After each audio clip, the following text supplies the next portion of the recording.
వచ్చేసి మనకు future perfect tense, మనకి ఇది టెన్సెస్లో 9th వస్తుంది. Future perfect. చూడండి, పర్ఫెక్ట్ అంటే అయిపోయింది అని గుర్తుపెట్టుకోండి. పర్ఫెక్ట్ అంటే పని అయిపోయింది అని గుర్తుపెట్టుకోండి. ఫ్యూచర్ పర్ఫెక్ట్ అంటే ఫ్యూచర్లో పని అయిపోయి ఉంటుంది. అని చెప్పడానికి మనం ఈ విధంగా చెప్తూ ఉంటాం. మనం ఎప్పుడప్పుడు మన ఫ్రెండ్స్కి చెప్తాం, అరే రేపు నేను ఈ టైంకి ఎగ్జామ్ రాసేసి ఉంటాను అని చెప్తారు. లేకపోతే వచ్చే నెలకల్లా నేను ఈ ప్రాజెక్టు కంప్లీట్ చేసేసి ఉంటాను, వచ్చే సంవత్సరం కల్లా నేను ఇల్లు కట్టేసి ఉంటాను అని చెప్పి మీరు మీ ఫ్రెండ్స్కి చెప్తూ ఉంటారు. చేసేసి ఉంటాను, తినేసి ఉంటాను, పడుకొని ఉంటాను, ఆ విధంగా మీరు చెప్పుంటారు, ఈ విధంగా చెప్తూ ఉంటారు. అవి చెప్పడానికి మనం ఏం చేస్తామంటే ఫ్యూచర్ పర్ఫెక్ట్ అనేటువంటిది మనం వాడతాం. ఫ్యూచర్ పర్ఫెక్ట్ అనేది మనం ఇక్కడ వాడుతూ ఉంటాము. ఇక్కడ అన్నిటికీ ఒకటి నేర్చుకుంటే అన్నిటికీ ఒకేలాగా ఉంటుంది అనమాట. ఇప్పుడు ఇక్కడ చూడండి, I, we, you, he, she, it, they అన్నిటికీ విల్ హ్యావ్ వస్తుంది. చూడండి, విల్ ఫ్యూచర్ టెన్స్. కంప్లీటెడ్ అని వచ్చింది అంటే అది థర్డ్ ఫామ్. కంప్లీటెడ్ అని వస్తే థర్డ్ ఫామ్. ఇక్కడ మనకి ఏం రావాలి? Will have plus third form. Will have plus third form. చూడండి, విల్ హ్యావ్ గాన్ వెళ్ళిపోయి ఉంటాను. విల్ హ్యావ్ సీన్ చూసేసి ఉంటాను. విల్ హ్యావ్ ఈటెన్ తినేసి ఉంటాను. విల్ హ్యావ్ ఫినిష్డ్ పూర్తి చేసేసి ఉంటాను. ఈ మీనింగ్లో వాడతాం. So the future perfect tense is used to talk about a finished future action before a future event. అంటే ఫ్యూచర్లో ఈ టైం కల్లా నేను చేసేసి ఉంటాను, ఈ టైం కల్లా నేను ఈ పని చేసేసి ఉంటాను. రైట్, నేను వచ్చే నెల సెప్టెంబర్కి నేను ఇల్లు కట్టేసి ఉంటాను. రైట్, నేను రేపు జూలై కల్లా నేను ఎగ్జామ్స్ రాసేసి ఉంటాను అని చెప్పడానికి మనం ఈ ఫ్యూచర్ పర్ఫెక్ట్ టెన్స్ మనం వాడతాం. మీరు ఇంగ్లీష్ నేర్చుకోవాలంటే మీకు టెన్సెస్ని మించినటువంటి పద్ధతి లేదు. ఎవరు ఎన్ని చెప్పినా సరే టెన్సెస్ అనేది మాత్రం మోస్ట్ ఇంపార్టెంట్ మన ఇంగ్లీష్ లాంగ్వేజ్లో. ఇంగ్లీష్ రావాలంటే మీరు ఇట్లా, ఇప్పుడు మీరు మీ ఫ్రెండ్ తోటి నేను వచ్చే నెలకల్లా ఇల్లు కట్టేసి ఉంటాను అని చెప్పాలనుకోండి, మీరు విల్ హ్యావ్ ప్లస్ కంప్లీటెడ్ అనేది చెప్పాల్సిందే. విల్ హ్యావ్ కంప్లీటెడ్, లేకపోతే మీనింగ్ అర్థం కాదు. కాబట్టి టెన్సెస్ మనకి ఏం చెప్తాయి, ఒక పని ఎట్లా చేయాలి అని చెప్తూ ఉంటాయి మనకు మొత్తం కూడా. అది మీరు గుర్తుపెట్టుకోండి, ఒక పని ఎట్లా చెప్పాలి, ఒక పనిని మనం ఇంగ్లీష్లో ఎలా చెప్పాలి. ఇప్పుడు చూడండి, నేను ఈ టైం కల్లా హైదరాబాదు వెళ్ళిపోయి ఉంటాను.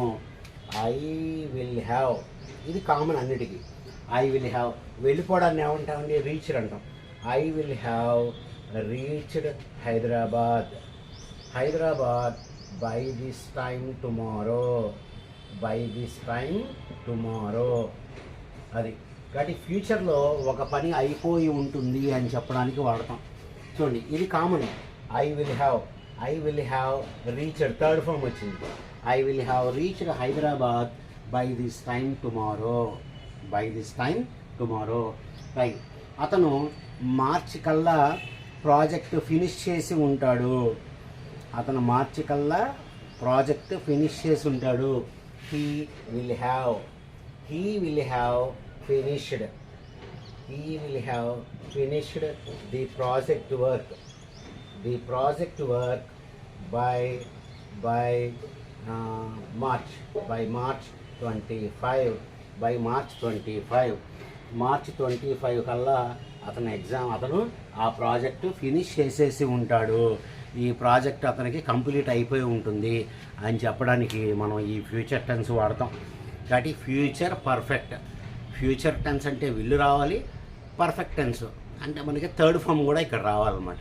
మధ్యలో మనం హ్యావ్ అనేటువంటి వర్డ్ దాన్ని మనం ఇక్కడ రాయటం జరుగుతుంది. కాబట్టి ఫ్యూచర్ పర్ఫెక్ట్ టెన్స్ ఎప్పుడు వాడతామంటే ఫ్యూచర్లో ఒక పని మీరు చేసేసి ఉంటారు. To talk about a completed future action before a future event. ఒకదానికంటే ముందు. చూడండి, బై మార్చ్ 25 కల్లా అతను ఆ ప్రాజెక్టు ఫినిష్ చేసేసి ఉంటాడు. రైట్.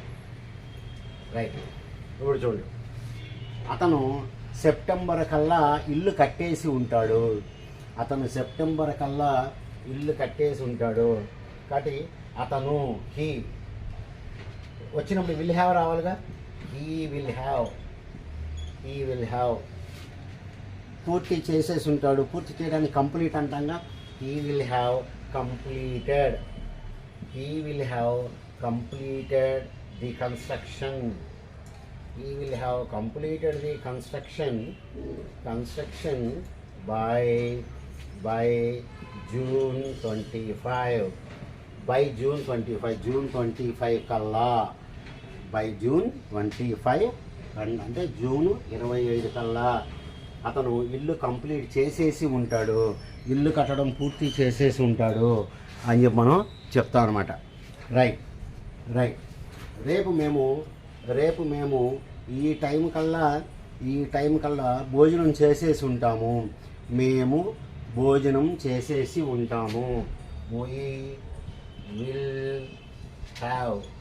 We will have ఇది common. We will have eaten our lunch. by this time tomorrow. రేపు ఈ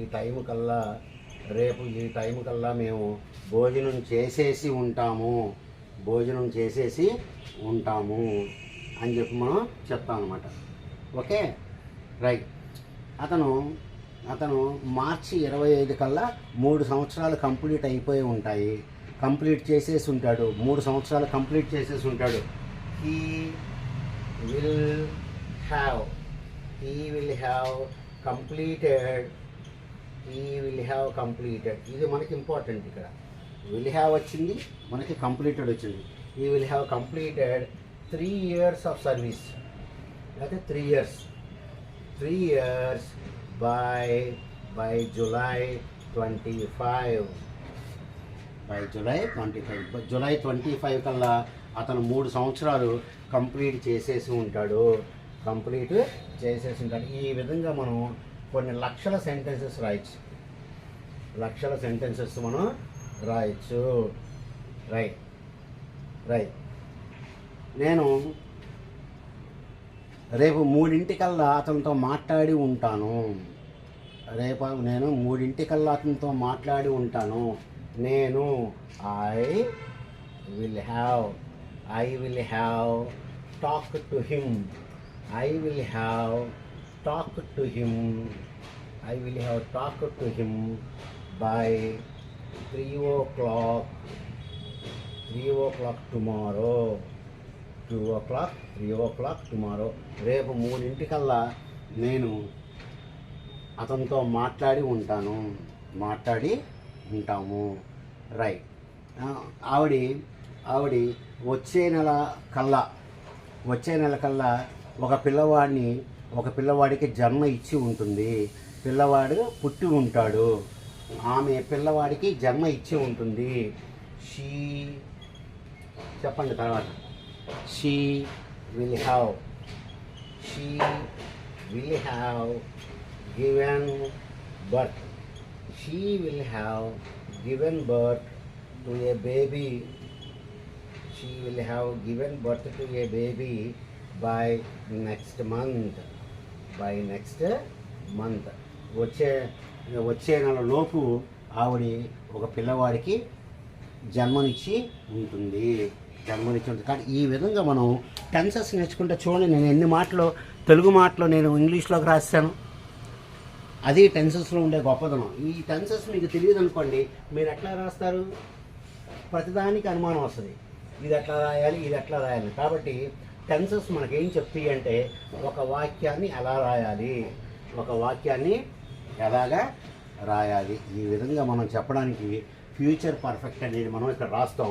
ఫ్యూచర్ పర్ఫెక్ట్లో మనకి విల్ హ్యావ్ వచ్చి ప్లస్ థర్డ్ ఫామ్. ఇది structure. I will have, we will have, you will have, he will have, she will have, it will have, they will have. అతను వచ్చే నెలలోపు లేకపోతే వచ్చే నెల కల్లా అతను రిజైన్ చేసేసి ఉంటాడు.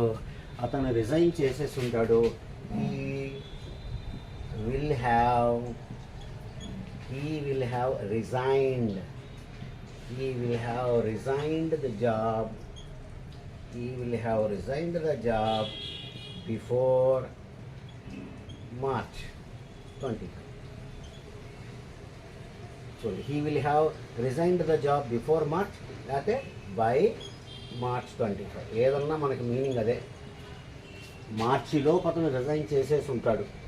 మార్చ్ 25 కల్లా అతను రిజైన్ చేసేసి ఉంటాడు. కాబట్టి ఈ విధంగా చెప్పడానికి మనం ఫ్యూచర్ పర్ఫెక్ట్ అనేటువంటి దాన్ని మనం వాడుకుంటూ ఉంటాం. మీరు కూడా ఎవరితో అన్నా ఈ పని నేను చేసేసి ఉంటాను, మేము అడిగేసి ఉంటాం, భోజనం చేసేసి ఉంటాం, సినిమా చూసేసి ఉంటాం అని చెప్పాలనుకోండి, అప్పుడు మీరు సింపుల్గా విల్ హ్యావ్ పెట్టండి. విల్ హ్యావ్ పెట్టి పక్కన ఆ పని ఏంటో ఆ పని పెట్టేస్తే అయిపోతుంది. రైట్. ఆమె రేపు 4 గంటలకల్లా ఎగ్జామ్ రాసేసి ఉంటుంది. ఆమె 4 గంటలకల్లా she will have return her exam before 4 o'clock. ఆవిడ 4 గంటలకల్లా ఎగ్జామ్ రాసేసి ఉంటుంది అని. సో డియర్ స్టూడెంట్స్, నేను నిన్న చూసిన వీడియోని చాలామంది చూశారు. నాకు చాలా సంతోషం వేసింది. అసలు నాకు ఒక్క రోజులోనే 1000 వ్యూస్ వచ్చినాయి. దగ్గరగా 1000 వ్యూస్ వచ్చినాయి. నాకు బాగా హ్యాపీగా ఫీల్ అయ్యాను. అందుకే నెక్స్ట్ డే ఈరోజు నెక్స్ట్ టెన్స్ కూడా చేసేసాను, ఫ్యూచర్ పర్ఫెక్ట్. రైట్. మీరు ఈ వీడియో కూడా బాగా చూసి నేర్చుకోండి. సబ్జెక్ట్ అంతా కూడా ఇంగ్లీష్ మొత్తం కూడా టెన్సెస్ మీదే నడుస్తుంది అని గుర్తుపెట్టుకోండి. అదొక్కటి గుర్తుపెట్టుకుంటే చాలు. మిగతాయి మీరేమీ నేర్చుకోనక్కర్లే. ఫస్ట్ ఇవి నేర్చుకోండి. ఇవి నేర్చుకుంటే మీ ఇంగ్లీషు గ్రాడ్యువల్గా మీకు డెవలప్ అవుతూ మీకు కూడా చాలా ఉపయోగంగా ఉంటుంది ఫ్యూచర్లో. Good day to you all.